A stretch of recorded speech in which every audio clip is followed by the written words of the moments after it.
దేవుని నామానికి స్తోత్రం.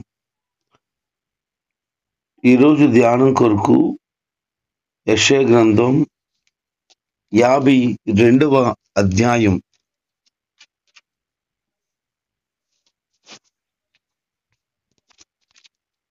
దేవుడు సియోను అనగా ఇశ్రాయేలీలు, యెరూషలేము అని అర్థం. ఆ ప్రజలను దేవుడు కోరుకుని ఇలా చెప్తున్నారు. బానిసత్వంలో మగ్గిపోవటానికి బబులోను సామ్రాజ్యానికి కొనుపబడ్డారు. బానిసత్వ బ్రతుకును వారు బహుగా భరిస్తున్నారు. వారికి దేవుడు ఒక శుభవార్త చెబుతున్నాడు. పరిశుద్ధ పట్టణమైన ఓ యెరూషలేమా, నీవు వస్త్రాలు ధరించుకో అని చెప్తున్నాడు. అంటే ఇన్ని రోజులు మీరు బానిసత్వంలో ఉన్నారు. ఇక మీదట మీ బానిసత్వం తొలగిపోతుంది. మీరు ఎంతో మగ్గిపోయారు, ఎంతో వేదనతో ఉన్నారు. అయితే మరలా మీరు తిరిగి మీ ప్రాంతాలకు మీరు వెళ్ళబోతున్నారు. మీరు సిద్ధపడండి. ఇప్పటి వరకు ధూళిలో పడి ఉన్నారు. మీకు స్వతంత్రం లేదు. వేదనతో, బాధతో కుమిలిపోయారు. శత్రువు చేతుల్లో బహుగా శ్రమపడ్డారు. మీ జీవితాల్ని మరలా నూతనపరచబోతున్నాను కనుక మీరు సిద్ధపడండి అని చెబుతూ ఈ యొక్క యెరూషలేము కొరకు మాట్లాడుతూ ఉన్నాడు. ఈ రోజున ఈ వాక్యం వింటున్న దేవుని బిడ్డలారా, నీ జీవితంలో ఇప్పటి వరకు ఏదో దానితో బంధించబడిపోయావు. ఎలాగున బయటికి రావాలో, ఎలాగున విడిపించబడాలో, ఎలాగున తప్పించబడాలో, ఎలాగున ఈ సమస్య నుంచి బయటపడాలో అని తెలియక సతమతమైపోతూ ఉన్నావు. ఈ కార్యాన్ని దేవుడు తప్ప నేను చేయలేను, బయటికి నా వల్ల కాదు రావడం అని నువ్వు అనుకుంటున్నావేమో. ఈ వాక్యాన్ని వింటున్న నీతో ప్రభు మాట్లాడుతూ ఉన్నాడు. నువ్వు ఏ రకమైన బంధకాల్లో బంధించబడిపోయినా, దేనికి నువ్వు బానిసైపోయినా, విశ్వాసముతో ప్రభు యొక్క మాటను నమ్మి నీ బానిసత్వం నుంచి ఆయన నిన్ను విడిపించబోతున్నాడని అంగీకరించగలిగితే నీ ఘోరమైన దుస్థితుల నుండి బయటపడబోతున్నావు. ఇక ఈ సమస్యలో నేను కూరుకుపోయాను, నా వల్ల కాదు అని నువ్వు డిసైడ్ అయిపోయి ఉండొచ్చు. ఇక నా జీవితంలో విడుదల లేదు, నా జీవితంలో బయటికి రాలేను, నా జీవితంలో పరిస్థితులు మెరుగుపరచబడవు అని ఒకవేళ నువ్వు అనుకునుంటే అది ఆర్థికపరమైన బానిసత్వం అయి ఉండొచ్చు, కుటుంబ సంబంధమైన సమస్యలోని బానిసత్వం అయి ఉండవచ్చు, ఇరుగు పొరుగు వారితో నువ్వు కలిగినటువంటి స్వార్థపూరితమైన బానిసత్వం అయి ఉండొచ్చు, పాపపు కార్యాలలో నువ్వు బానిసత్వాన్ని కలిగి ఉండవచ్చు. ఏ బానిసత్వ బ్రతుకైనా నీ జీవితంలో దేవుడు కార్యాన్ని చేయబోతున్నాడు. నీవు ధైర్యం తెచ్చుకో. బానిసత్వ బ్రతుకులో నుంచి బయట పడబోతున్నావు. ఆయన నీకు సహాయం చేయబోతున్నాడు. ఆయన నిన్ను విడిపించబోతున్నాడు. ఆయన మరలా నిన్ను పూర్వపు ఆనందపు స్థితికి, నూతనమైన సంతోష పరిస్థితులకు నడిపించబోతున్నాడు. ఆయన అంటున్న మాట ఏంటంటే, శత్రు సైన్యాలు ఘోరాతి ఘోరంగా వారిని ఇబ్బంది పెట్టాయి. వారి వల్ల కాదు అని వారు భావించారు. అయితే దేవుడు వారు అనుభవిస్తున్న బాధను, దుఃఖాన్ని ఆయన తీసివేయబోతున్నాడు. వారు చెరలో ఉన్న పరిస్థితి నుంచి విడిపించి తిరిగి యెరూషలేముకు తీసుకురావటానికి ఆయన ప్రణాళికలు సిద్ధం చేస్తున్నాడు. ఆయన అంటున్నాడు, నేను మిమ్మల్ని తీసుకురావడానికి నాకు డబ్బులేమి ఖర్చు అవ్వవు. ఆయన ఉద్దేశం ఏంటి అని అంటే, తన ప్రజలు పాపం నుండి విముక్తులు చేయటానికి, తిరిగి దేవుని దగ్గరికి రావటానికి వెల ఏమీ చెల్లించనవసరం పని లేదు. అది ఆయన చెల్లించాడు అనేది మనం గమనించాలి. 53వ అధ్యాయంలో యేసు క్రీస్తు యొక్క శిలువ యాగాన్ని మనం గమనిస్తాం. ఆయన చేసిన ఆ యాగం మన కొరకు ఆయనే వెల చెల్లించేశాడు. కనుక పాపపు బానిసత్వపు పరిస్థితుల నుంచి విడిపించటానికి ఆయనే మన కొరకు వెల చెల్లించేసి ఉండగా, ఇక మనము ఏమి వెల చెల్లించిన అవసరం పని లేదు. 1 పేతురు గ్రంథం 1వ అధ్యాయం 18, 19 వచనాల్లో మన పూర్వీకులు పారంపర్య వ్యర్థమైన ఆచారాలు, జీవన విధానాలు, పాపపు పరిస్థితులు, కళంకముతోను కల్మషముతోను ఉన్న మన బ్రతుకులను విడిపించటానికి యేసు క్రీస్తు యొక్క గొర్రెపిల్ల అనబడిన ఆయన అమూల్యమైన రక్తం వల్ల మనం విమోచించబడ్డాం, విడిపించబడ్డాం అని చెప్తారు. అంటే యేసు క్రీస్తు రక్తం మనల్ని ఏం చేసిందంటే ప్రతి బానిసత్వపు పాపపు స్థితి నుంచి విడిపించింది. మరలా నువ్వు దాస్యమైన కాడి కిందకి వెళ్ళొద్దు అంటాడు. వారు లేచి వస్త్రాలు ధరించుకోండి అన్నాడు.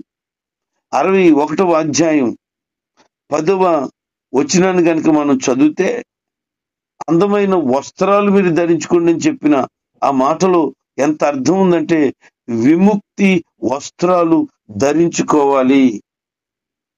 ఇక నీ జీవితంలో ధరించుకోబోయే వస్త్రాలు అందమైనవి అని చెప్తున్నాడు. అందమైనవి ఏంటి అనంటే విముక్తి వస్త్రాలు. ఇక నువ్వు విడిపించబడ్డావు. ఒక పెండ్లి కుమార్తె తన యవన కాలంలో ఇప్పటి వరకు ఉన్నటువంటి జీవితాన్ని మరిచి వివాహం కొరకే సిద్ధపరచబడినప్పుడు ఆమె తయారయ్యేటువంటి అందమైనటువంటి వస్త్రాలు ధరించుకున్నటువంటి పరిస్థితి మనం గమనించగలుగుతాం.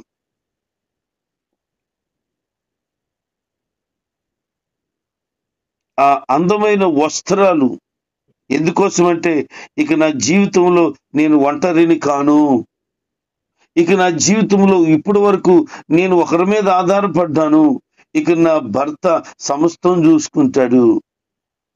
ఇప్పటి వరకు నేను ప్రశాంతత లేని వ్యక్తిగా గడిపేశాను. బంధించబడిన స్థితిలో ఉన్నాను. నా జీవితానికి సరి అయిన భరోసా ఇవ్వటానికై నాకు భర్తగా, నా యజమానుడిగా ఒక వ్యక్తి రాబోతున్నాడు అని ఒక సంతోషాన్ని వ్యక్తం చేయటానికి ఆమె వస్త్రాలు ధరించుకుంటుంది. అటు విధంగానే మీరు విముక్తి వస్త్రాలు ధరించుకోవాలని చెప్పాడు. చెబుతూ ఇలా చెప్తున్నాడు ఆయన,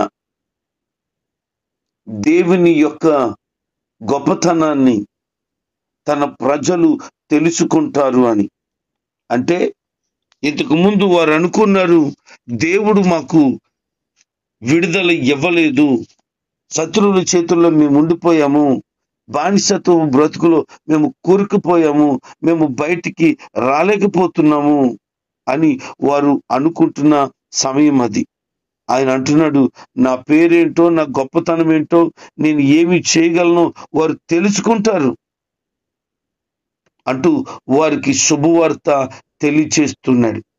ఈ రోజున నువ్వు దేని విషయంలో బానిసత్వాన్ని కలిగి బయటికి రాలేకుండా బంధించబడిపోయావో నీకు మరలా గుర్తు చేస్తున్నారు. ఆయన శుభవార్తను తెలియచేయబోతున్నారు.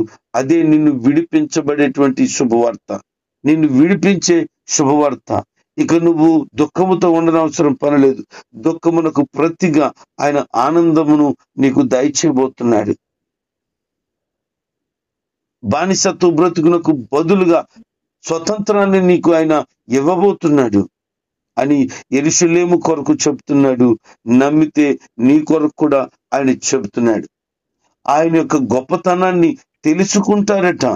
ఎప్పుడు తెలుసుకుంటారు? ఆయన విడిపించినప్పుడు.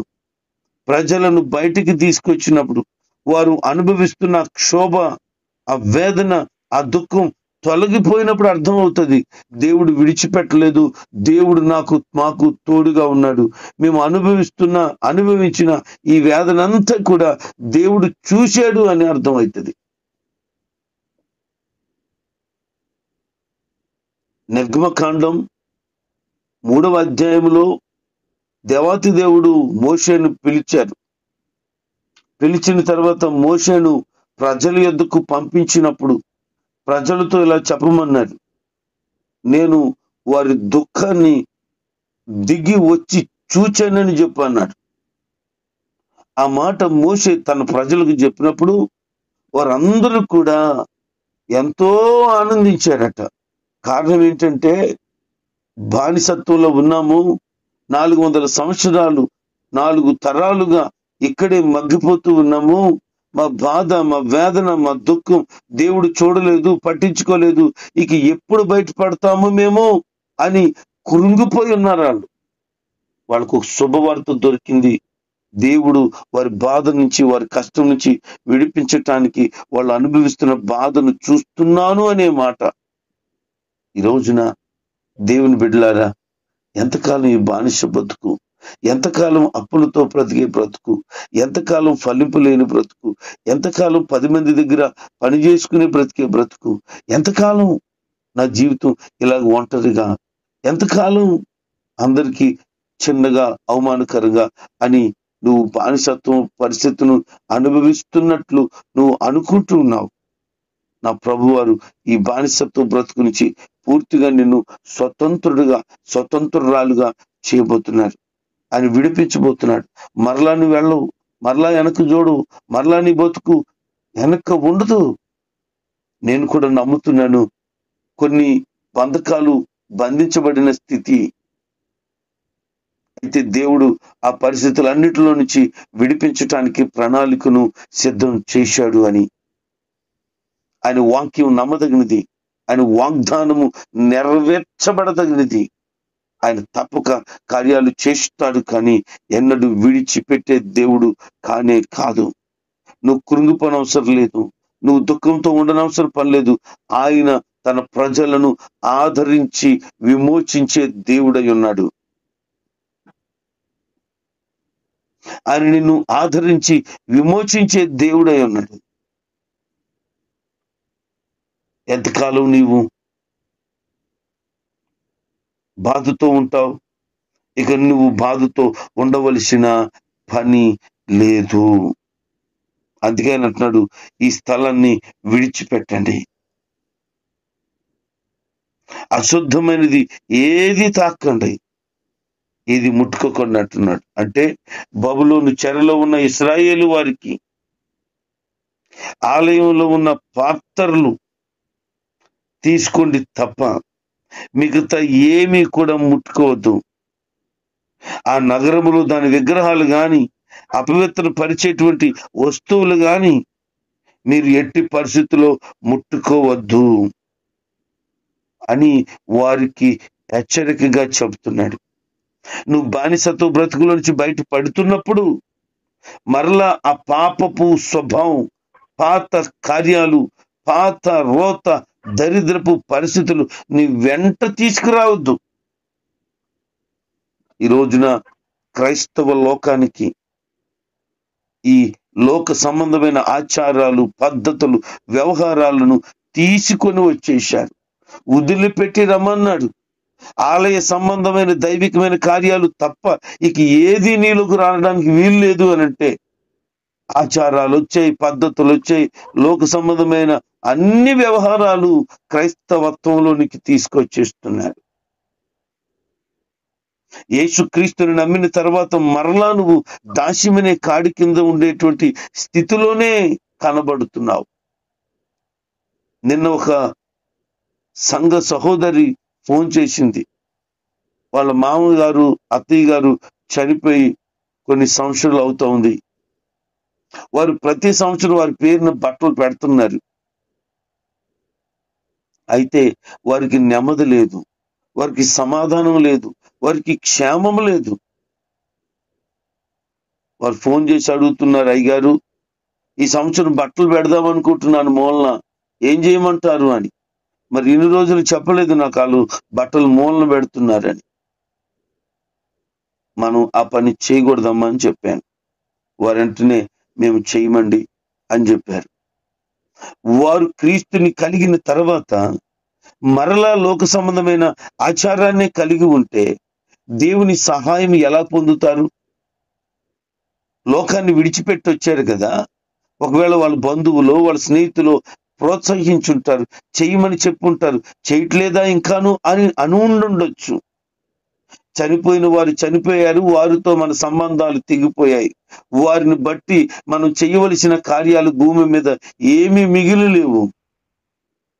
వారి కొరకు ప్రార్థన పెట్టి వారి కొరకు మనం చేయాల్సిన ఆ దైవిక కార్యాన్ని చేసి ముగిస్తే సరిపోతుందో తప్ప వారిని పదే పదే గుర్తు చేసుకుంటూ వారి పేరున వాళ్ళు చనిపోయి సంవత్సరాలు అవుతున్న మనం చనిపోయే వరకు వాళ్ళ కొరకు చేయవలసిన పని ఏమీ లేదు ఈ భూమి మీద.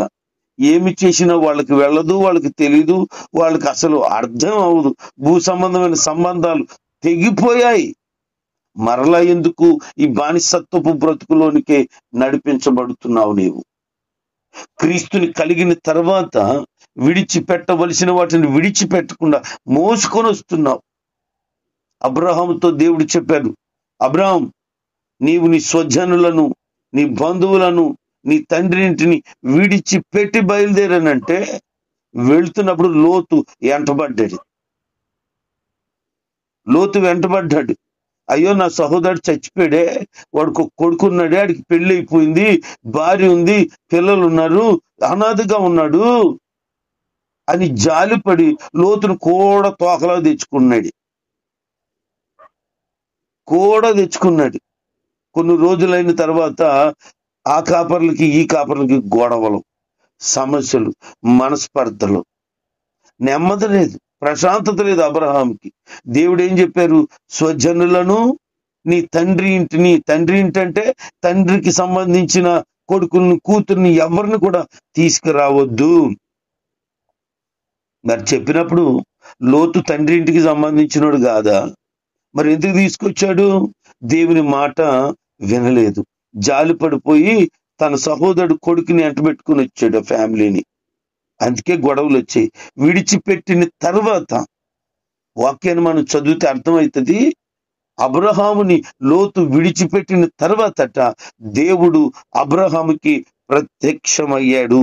అంటే లోతు ఉన్నంత కాలం కూడా దైవ ప్రత్యక్షత లోతు వలన అబ్రహాము కోల్పోయాడు.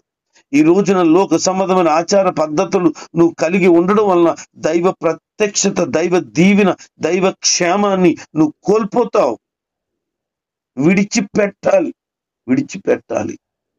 అదే చెప్తున్నాడు, మీరు బబులోను నుంచి వచ్చేటప్పుడు మళ్ళీ దరిద్రాన్ని తీసుకురాకండి.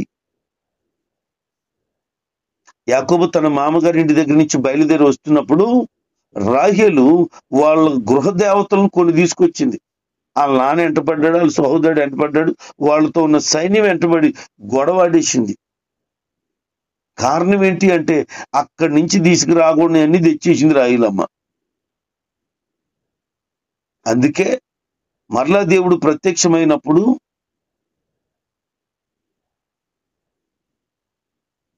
మీరు మీ దగ్గరున్న బొమ్మలను, మీ దగ్గరున్న వస్తువులను, ఆభరణాలను విడిచిపెట్టండి అని చెప్పాడు. బేతేలుకు బయలుదేరినప్పుడు వాళ్ళు అవన్నీ విడిచిపెట్టి కప్పెట్టి బయలుదేరారు, పాతి పెట్టారు.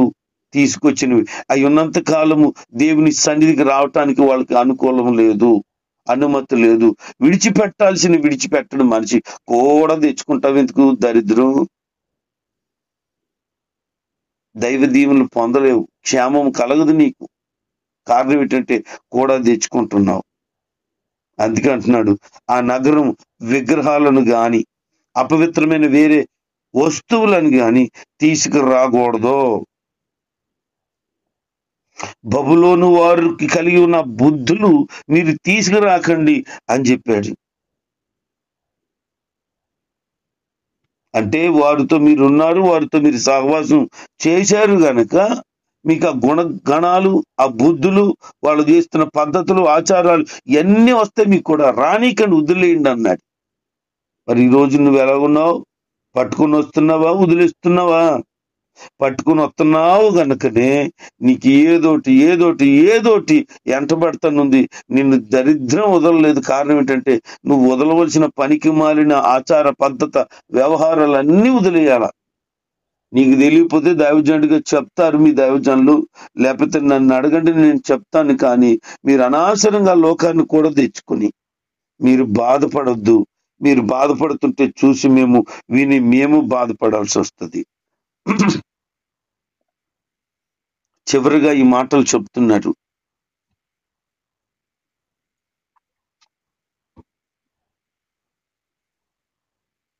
దేవుని సేవకుడు అనే ప్రస్తావన తెస్తున్నాడు. నా సేవకుడు జ్ఞానంతో మీకు విషయాలు చెబుతారు అని చెబుతున్నా,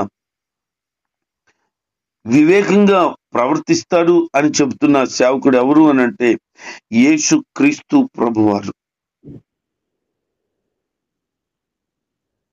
ఈ యొక్క అధ్యాయంలో అమోఘమైన సంభవాలు నెరవేరింది ఈయన మూలంగానే.